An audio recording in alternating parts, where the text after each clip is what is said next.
ጤና ይስጥልን። ይህ የ2018 ዓመተ ምህረት የስድስተኛ ክፍል ግብረገብ ሞዴል ፈተና ክፍል 1 ከጥያቄ ቁጥር 1 እስከ 20 ያለው ነው። ይህ ጥያቄ የተዘጋጀው በቦሌ ክፍለ ከተማ ትምህርት ጽሕፈት ቤት ነው። ጥያቄ ቁጥር 1 ስለ ኃላፊነት ትክክል የሆነው ሐሳብ የቱ ነው? ሀ ጥሩ ምርጫ አለማድረግ፣ ለድርጊቶቻችን ተጠያቂነትን መውሰድ፣ ሐመሮሃ አንድን ነገር በአቅም ልክ አለመስራት፣ ለራስ ባህሪ ተጠያቂ አለመሆን።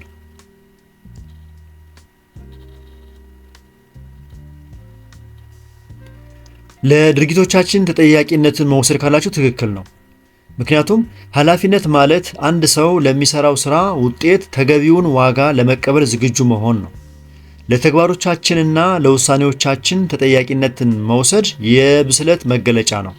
ኃላፊነትን መወጣት በሰዎች ዘንድ አመኔታን ለመገንባት ይረዳል።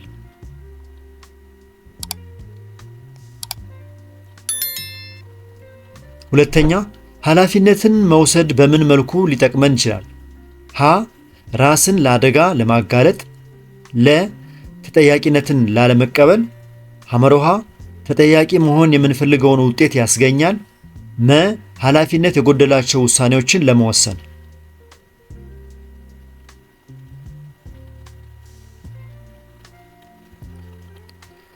ተጠያቂ መሆን የምንፈልገውን ውጤት ያስገኛል ካላችሁ ትክክል ነው። ምክንያቱም ተጠያቂነትን አምኖ መቀበል ለስራችን ትኩረት እንድንሰጥ ያደርገናል። የተሰጠንን ግዳጅ በአግባቡ ስንወጣ ውጤታማ እንሆናለን። ይህም በሕይወታችን ስኬታማ እንድንሆን መንገድ ይከፍትልናል ማለት ነው። በጣም ጥሩ። ወደ ጥያቄ ቁጥር 3 እንሄድ። ሶስተኛው ጥያቄ ምንድን ነው የሚለው? ከሚከተሉት ውስጥ አንዱ ከኃላፊነት አይነቶች አይመደብም ይላል። የትኛው? ሀ የግለሰብ ኃላፊነት፣ የቤተሰብ ኃላፊነት፣ ሐመሮሃ ሀገራዊ ኃላፊነት፣ በሀገራዊ ጉዳዮች ላይ አለመሳተፍ።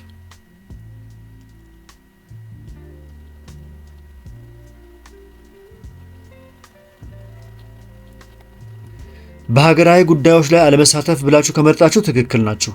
ምክንያቱም ኃላፊነት ሁልጊዜም ተግባርን ወይም ተሳትፎን የሚጠይቅ እሴት ነው። በሀገራዊ ጉዳዮች ላይ አለመሳተፍ የኃላፊነት ጉድለት እንጂ የኃላፊነት አይነት ሊሆን አይችልም። ሌሎቹ አማራጮች አንድ ሰው በተለያዩ ደረጃዎች የሚጠበቅበትን ግዴታ ያሳያሉ።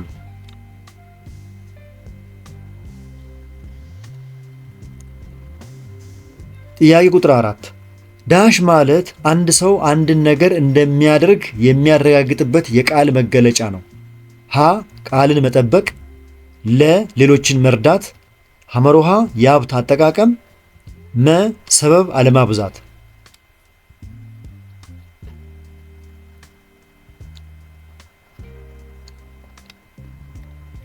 ቃልን መጠበቅ ካላችሁ ትክክል ናችሁ። ምክንያቱም ቃልን መጠበቅ አንድ ሰው የተናገረውን በተግባር ለመፈጸም ያለውን ቁርጠኝነት ያሳያል። ይህ ባህሪ በሰዎች መካከል ጠንካራ ግንኙነት እና እምነት እንዲፈጠር ያደርጋል። ቃሉን የሚያከብር ሰው በማህበረሰቡ ውስጥ ትልቅ ክብር ይሰጠዋል።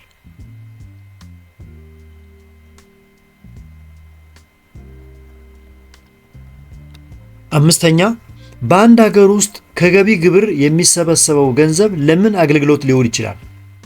ሀ ለመሰረተ ልማት፣ ለማህበራዊ አገልግሎት፣ ሐመርሃ ለመንግስት አስተዳደራዊ ወጪዎች፣ ሁሉም መልስ ናቸው።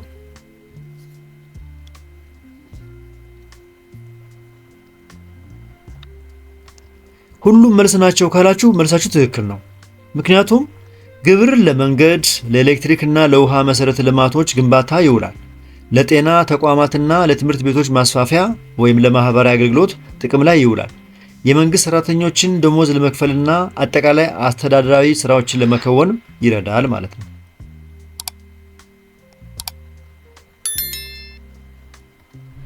ስድስተኛ አካባቢን የመንከባከብ ኃላፊነት ያለበት አካል ማን ነው? ሀ ግለሰብ፣ የወረዳ አመራሮች፣ ሐመሮሃ ሁሉም የማህበረሰብ አካላት፣ መንግስት።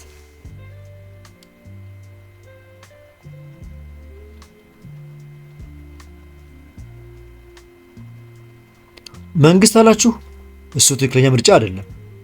ግለሰብ ብላችሁም ከሆነ ግለሰብም አይደለም። ምናልባት የወረዳ አመራሮች ናቸው መሆን ያለባችሁ ብላችሁ ማስባችሁ ከሆነ እሱም መልስ አይሆንም። ስለዚህ ትክክለኛው መልስ የትኛው ነው? ሁሉም የማህበረሰብ አካላት የሚለው ነው። ምክንያቱም አካባቢን መጠበቅ የአንድ ወገን ብቻ ግዴታ ሳይሆን የጋራ ኃላፊነት ነው። እያንዳንዱ ግለሰብ፣ ቤተሰብና ተቋም አካባቢው እንዳይበከል የመጠበቅ ድርሻ አላቸው። ለቀጣዩ ትውልድ ምቹ የሆነች ፕላኔትን ለማስረከብ የሁሉንም ትብብር ይጠይቃል።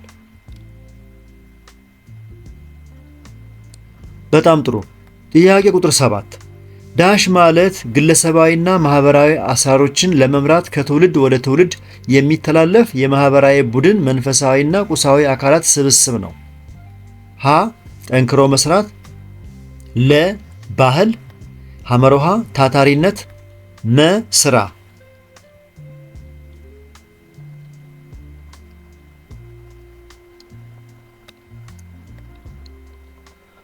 ባህል ካላችሁ ትክክለኛው መልስ እሱ ነው። ባህል የአንድን ማህበረሰብ ማንነት፣ እምነትና የአኗኗር ዘይቤ የሚገልጽ ነው።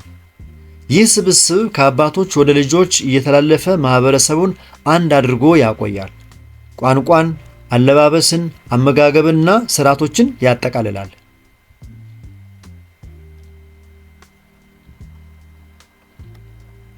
እንቀጥል። ጥያቄ ቁጥር 8 በጠንካራ የሥራ ባህል ውስጥ ሊካተት የማይችለው ሐሳብ የቱ ነው? ሀ የሀገር ፍቅር ስሜት እንዲኖረን ያደርጋል። ለ ብዝሃነትን ተቀብለን እንድናሳድግ ይረዳናል። ሐመሮሃ የማህበረሰብ እሴቶችን ለማጠናከር ያግዛል። መ የተረጂነት ስሜትን እንድናዳብር ያደርጋል።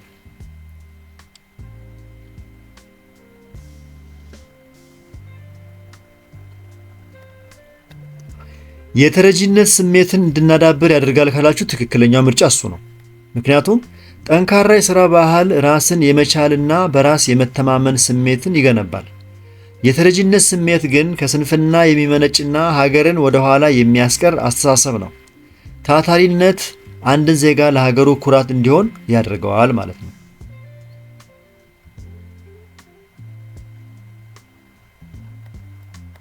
ጥያቄ ቁጥር 9 የታታሪ ሰራተኛ መገለጫ ባህሪያት ውስጥ የማይካተተው ሐሳብ የቱ ነው?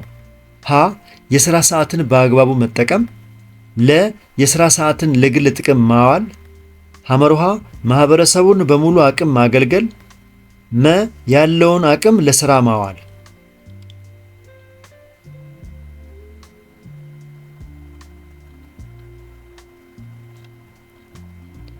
የሥራ ሰዓትን ለግል ጥቅም ማዋል ካላችሁ እሱ ትክክለኛው ምርጫ ነው ለዚህ ጥያቄ።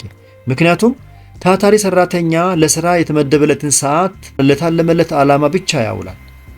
የሥራ ሰዓትን ለግል ጉዳይ ማዋል የሥራ ስነ ምግባር ጉድለትና ስርቆት ነው። ታማኝነትና ቅንነት የታታሪ ሰራተኛ ዋነኛ መለያዎች ናቸው።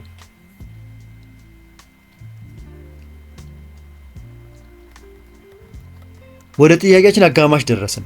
በዚህ በመጀመሪያው ክፍል ከ1 እስከ 20 ያሉ ጥያቄዎችን በምናቀርብበት አካሄድ ላይ በጥያቄዎች መልስና ማብራሪያዎች ላይ አስተያየትና ጥቆማ ካላችሁ አስተያየት መስጫው ላይ አስቀምጡ። ከተመቻችሁ ላይክ አድርጉ። ሌሎች ልጆች እንዲደርሳቸው ደግሞ ከፈለጋችሁ ሼር አድርጉ። በዚህ ቻናል ላይ የተለያዩ የስድስተኛ ክፍል የሚኒስትሪና የሞዴል ፈተና ጥያቄዎችና መልሶች ስለሚገኙ እነሱ በቀላሉ እንዲደርሳችሁ ደግሞ ከፈለጋችሁ ቻናሉን ሳብስክራይብ አድርጉ። እየቸኮልኩ ወይም የፈጠንኩ ከሆነ ቪዲዮን እያስቆማችሁ ተከታተሉ። መልካም ጊዜ። እንቀጥል። ጥያቄ ቁጥር 10 የታታሪ ተማሪ መገለጫ ባህሪያትን የሚገልጸው ሐሳብ የቱ ነው?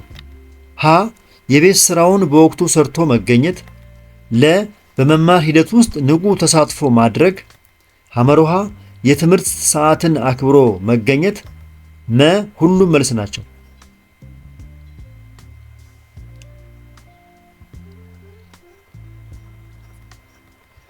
ሁሉም መልስ ናቸው ካላችሁ ትክክል ነው። ተማሪ የቤት ስራውን በመስራት ዕውቀቱን ማጠናከር ይጠበቅበታል። በክፍል ውስጥ መሳተፍ ለመምህሩም ሆነ ለተማሪው የመማር ሂደቱን ያቀላጥፋል።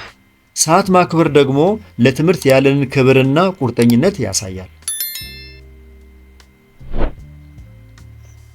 በጣም ጥሩ።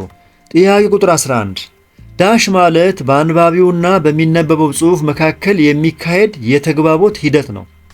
ሀ ንባብ፣ ለ ማዳመጥ፣ ሐመሮሃ መጻፍ፣ መ መናገር።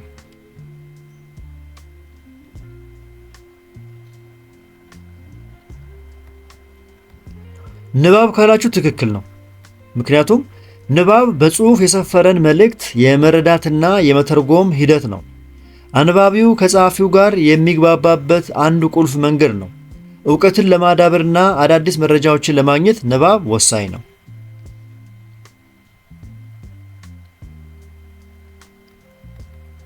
12ኛ የጽሑፍን አጠቃላይ ሐሳብ ለማግኘት ሲባል በፍጥነት የማንበብ ሂደትን የሚያሳየው የቱ ነው? ሀ የመቃኘት ንባብ፣ ለ ዓላማ ያለው ንባብ፣ ሐመሮሃ የአሰሳ ንባብ፣ መ የመረጃ ቃላት።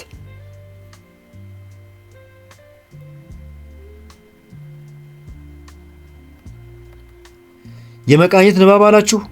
ትክክል። ምክንያቱም የመቃኘት ንባብ የአንድን ጽሑፍ ዋና ጭብጥ በጥቂት ጊዜ ውስጥ ለመረዳት ይረዳል። ይህ ዘዴ ሁሉንም ቃላት ከማንበብ ይልቅ አርዕስተ ዜናዎችንና ዋና ዋና ነጥቦችን መመልከት ላይ ያተኩራል። ለጥናትና ለምርምር ሥራዎች በጣም ጠቃሚ ክህሎት ነው።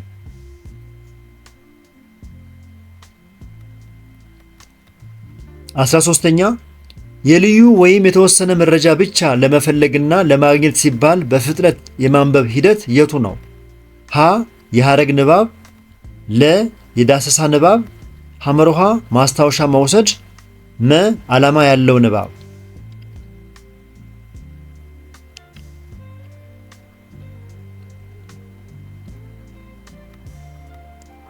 የዳሰሳ ንባብ ካላችሁ ትክክል ነው። የዳሰሳ ንባብ በጽሑፍ ውስጥ እንደ ቀን፣ ስም ወይም ቁጥር ያሉ መረጃዎችን ለይቶ ለመፈለግ ይረዳል። ዓይንን በጽሑፉ ላይ በማንሸራሸር የምንፈልጋት ቃል እስክትገኝ ድረስ በፍጥነት ማንበብን ይጠይቃል። ይህ ክህሎት ጊዜን በአግባቡ ለመጠቀም ይረዳል።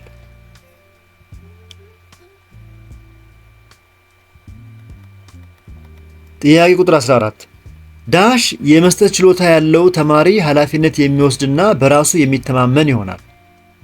ሀ ግብረ ገባዊ ውሳኔ፣ ለ ግብረ ገብ፣ ሐመርሃ ችሎታ፣ መ ቃል መግባት።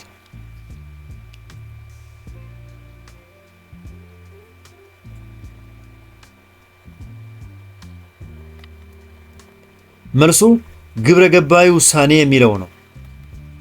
ግብረ ገባዊ ውሳኔ መስጠት ማለት በክፉና በደግ መካከል ለይቶ ትክክለኛውን መምረጥ ነው።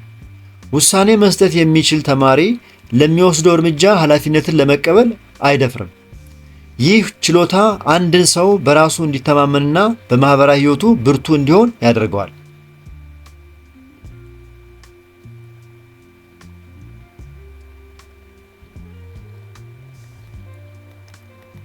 ጥያቄ ቁጥር 15 ከግብረ ገባዊ ውሳኔ የመስጠት ችሎታ ባህሪያት ውስጥ የማይካተተው የቱ ነው? ሀ አሳቢነት፣ ለ ምክንያታዊነት፣ ሐመሮሃ ምክንያታዊ ውሳኔ፣ መ መወሰንና መከታተል።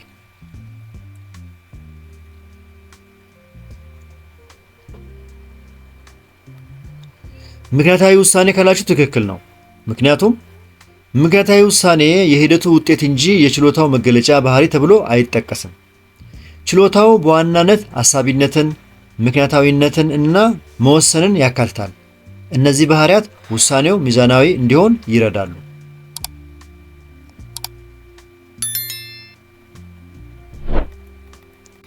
ጥያቄ ቁጥር 16 ዳሽ ውሳኔ አሰጣጥ ሂደት ውስጥ ጥንቃቄ የተሞላበትና ስልታዊ እርምጃዎችን ይይዛል። ሀ አሳቢነት፣ ለ ምክንያታዊነት፣ ሐመሮሃ ችግርን መለየት፣ መ የውሳኔ ውጤት መገምገም።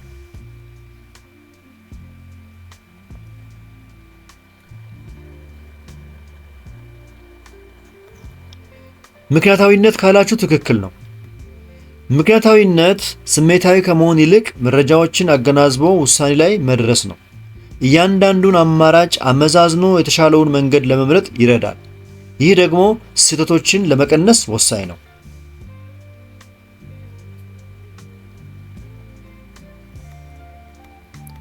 17ኛ ከሚከተሉት የውሳኔ አሰጣጥ ደረጃዎች ውስጥ የመጨረሻ ሊሆን የሚችለውን ምረጡ። ሀ ሊከሰቱ የሚችሉ ውጤቶችን መለየት፣ ለ የችግሩን መነሻ መለየት፣ ሐመሮሃ የውሳኔውን ውጤት መገምገም፣ መ ለማነቃቂያ ሊሆኑ የሚችሉ አማራጮችን መፈለግ።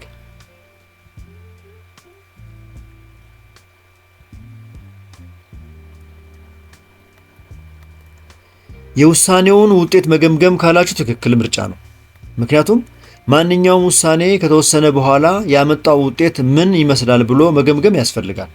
ይህ ግምገማ ለወደፊቱ የተሻለ ውሳኔ እንድንወስን ልምድ ይሰጠናል። ስህተት ካለ ደግሞ ለማረም እድል ይሰጣል ማለት ነው።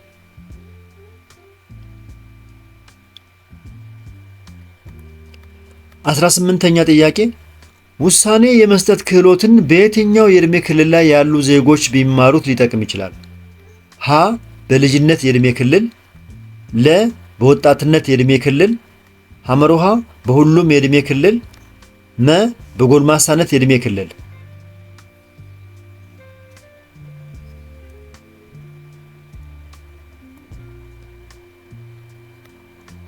ትክክለኛው መልስ በሁሉም የዕድሜ ክልል የሚለው ነው።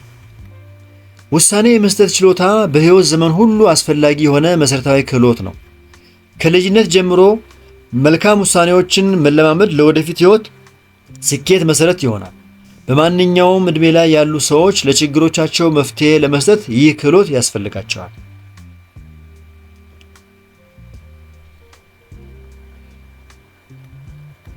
ጥያቄ ቁጥር 19 ከሚከተሉት የግብረ ገባዊ ውሳኔ አሰጣጥ ተግዳሮቶች ውስጥ ሊካተት የማይችለው የቱ ነው? ሀ ለራስ የሚሰጥ ግምት፣ ለ የበዛ ቁርጠኝነት፣ ሐመሮሃ የማረጋገጫ ወገንተኝነት፣ መ ግብረ ገባዊ ውሳኔ መስጠት።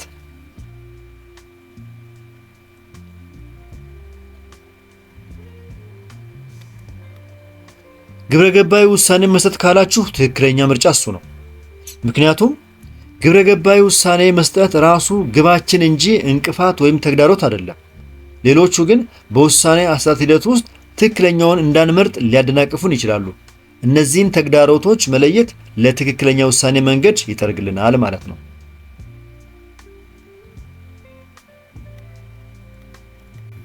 ወደ ጥያቄዎች መጨረሻ ደረስን። ይሄኛውን የመጨረሻ ጥያቄ ከማንሳታችን በፊት እስካሁን በቀረቡ ጥያቄዎች መልስና ማብራሪያዎች ላይ አስተያየትና ጥቆማ ካላችሁ አስተያየት መስጫው ላይ አስቀምጡ። ከተመቻችሁ ላይክ አድርጉ። ሌሎቹ እንዲደርሳችሁ ከፈለጋችሁ ደግሞ ሼር አድርጉ። በዚህ ቻናል ላይ የተለያዩ የስድስተኛ ክፍል ጥያቄዎች የሚኒስትሪም ሆነ የሞዴል ጥያቄዎች ከነመልሶቻቸው ታገኟቸዋላችሁ። ስለዚህ እሱን በቀላሉ ለማግኘት ቻናሉን ሰብስክራይብ አድርጉ።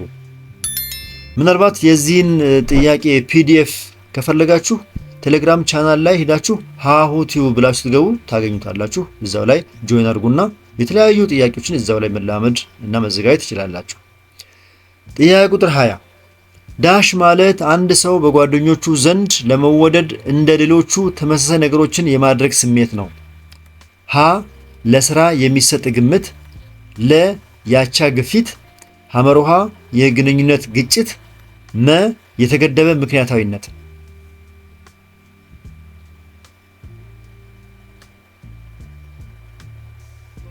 ትክክለኛው መልስ የትኛው ነው ማለት ነው? ያቻ ግፊት የሚለው ነው። ያቻ ግፊት በጓደኞች ተጽዕኖ ተገፋፍቶ የተወሰኑ ድርጊቶችን መፈጸም ወይም ባህሪን መቀየር ነው። ይህ ግፊት አዎንታዊ ነው ለጥናት ከሆነ፣ ነገር ግን ለጥፋት ከሆነ ደግሞ አሉታዊ ነው። ተማሪዎች ራሳቸውን ከአሉታዊ ያቻ ግፊት መጠበቅ አለባቸው ማለት ነው። ክፍል 2ን በቅርቡ ይጠብቁ። መልካም ዝግጅት፣ መልካም ጥናት።